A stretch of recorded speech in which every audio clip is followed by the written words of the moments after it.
तो आज हम लोगों ने देखा कि बिहार सरकार और जो मैं केस फाइल किया था पीआरटी में बीएड को शामिल कराने के लिए, तो उसको 2 मिनट में डिस्पोज कर दिया गया। लेकिन बहुत से बीटीसी वाले बोल रहे हैं कि बीएड केस हार गया, बीएड पीआरटी में नहीं आएगा बिहार में, ये सब बोल रहे हैं। ये सब बिल्कुल अफवाहें हैं। आज मैं आपको 3 पॉइंट बताऊंगा और तीनों बिल्कुल क्लियर है। ये कोई गलत न्यूज़ नहीं है, बिल्कुल परफेक्ट न्यूज़ है। अब मैं आपको बताता हूँ। देखिए, आज हम लोग क्या डिस्कस करेंगे। पहला हम लोग का पॉइंट है, बिहार सरकार के वकील ने सुप्रीम कोर्ट में अपनी एसएलपी क्यों वापस ली। मतलब जब केस शुरू हुआ तो वहाँ पे उन्होंने बोला कि मैं बिहार सरकार के वकील ने कि मैं अपनी एसएलपी वापस ले रहा हूँ। तो क्यों वापस ली, उसका रीज़न बताएंगे।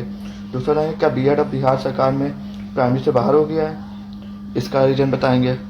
और तीसरा पॉइंट हम लोग का है, क्या बीटीसी वाले 9 अक्टूबर जो आज सुनवाई हुई है, 9 अक्टूबर आज हम वीडियो बना रहे हैं, तो क्या बीएड बीटीसी केस में जीत गए हैं। क्या बीटीसी वाले आज जो सुनवाई उसमें जीत गए हैं, जैसा कि वो लोग अफवाहें फैला रहे हैं। ये पूरी न्यूज़ है। बीटीसी वाले स्टूडेंट के लिए भी, क्योंकि वो इतनी फंडिंग करते हैं और उनका पैसा कहाँ जा रहा है उनको पता नहीं, बस वो फंडिंग करते जा रहे हैं अंधाधुंध।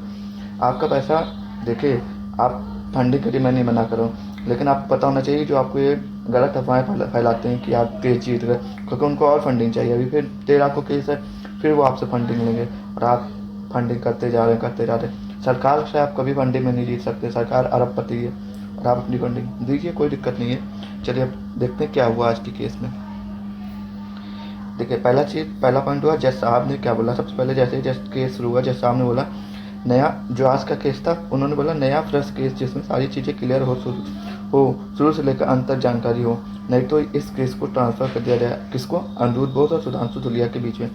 मेन से जज साहब ने क्लियर बोला कि ये तो केस सुना जा चुका है, फ्रेश केस हो जिसमें सारी चीज़ें क्लियर हो चुकी हैं, अंत तक जानकारी हो, वो दिया जाए। वरना ये केस जहाँ सुना गया उस बेंच को ट्रांसफ़र कर दिया जाए। सुप्रीम कोर्ट का कोर्ट ऑफ कंडक्ट होता है कि जो केस वकील जो जज सुनता है उसी को ट्रांसफ़र किया जाता है।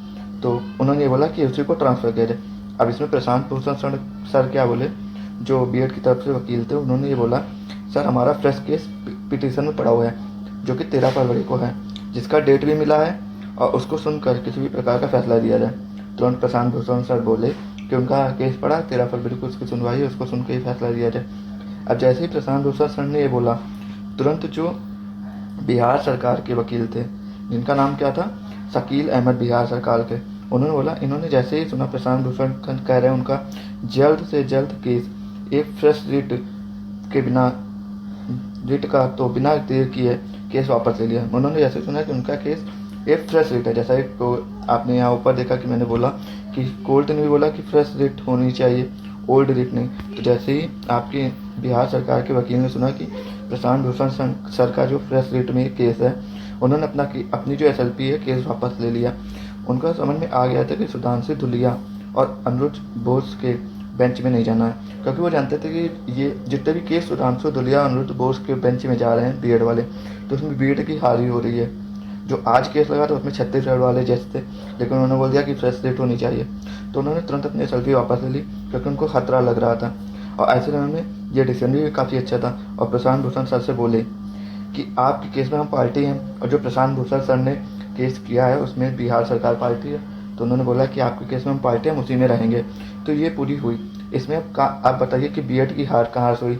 और जो ज़्यादा दिमागी है, मतलब कि बीटीसी का कोई भी बंदा हो, भले उनके पिटिशनर हो, अगर वो इसको गलत साबित कर तो मुझे बताएं।